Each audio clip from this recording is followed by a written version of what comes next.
Hello everyone, welcome to our channel App Onlys. On today's tutorial, I will guide you how to log out or sign out from your Zoho Mail account.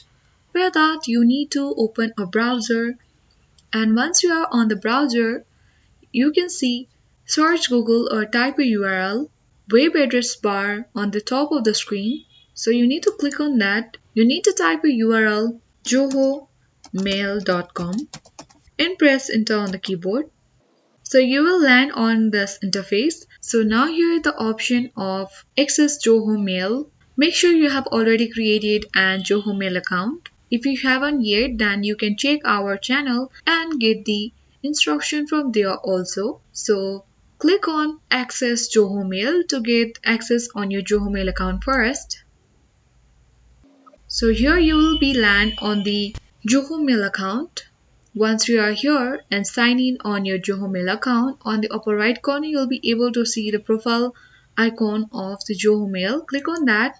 Here itself you will be able to see the option of sign out. Click on that sign out button.